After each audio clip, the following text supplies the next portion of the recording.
Now let's go back to the development of the 45 caliber weapon and why it happened. 1902, Theodore Roosevelt, country inhabited by the Moro tribes, the Philippines. The Moros were named by the Spanish. Who were they? They were 35,000 fanatical Islamic warriors. They were really Muslim terrorists. They fought in the way of Allah. They declared a jihad or holy war against American infidels. They had no fear of dying. One of the things they feared was that their families would survive them.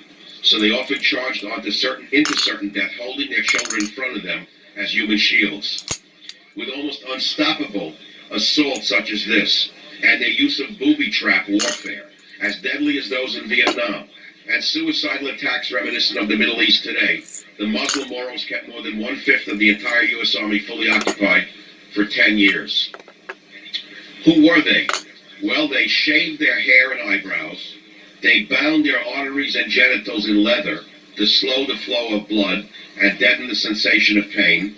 They were drugged out of their minds on God knows what compounds from the jungles, and they were armed with spears, hatchets, daggers, and swords, plus a few old Arab matchlocks, ancient flintlocks dating back to the American Revolution, and therefore the Moros made superhuman efforts to fulfill their oath to kill and eat Christians in order to assure their places in paradise.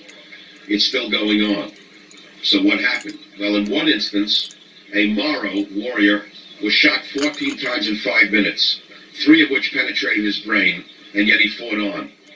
As a seasoned Army officer said, even the veteran Indian fighters among the Army regulars had to learn that a Moro was more dangerous than a renegade Apache and twice as hard to kill. What happened? What happened was the American military developed the Colt semi-automatic 1911 pistol, and it was stated that this Moro had 32 crack balls through him and was only stopped by the 33rd bullet, which was a Colt 45 slug through both ears. 1913, peace somewhat prevailed, but the Moros were never permanently subdued. In fact, in 1972, they rebelled again when martial law was declared in the Philippines, and the government ordered civilians to surrender their guns. The right to keep and bear arms is holy to the Moros, and they never did so. That's a little bit of the history about the 1902 to 1913 war with the Muslim Moro fanatics.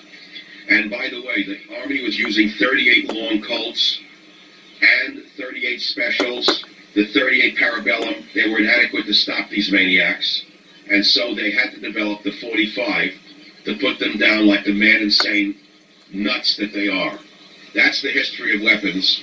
That's the history of the Colt 1911. That's the history that you're not going to get anywhere else. And shame on you, Nadler, Schumer, Reed, Turbin Durbin. You're spitting on history. Shame on all of you.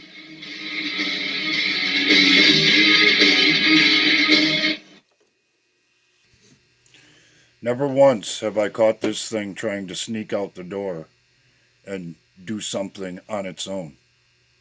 It's not the firearm, it's the hand that it's in.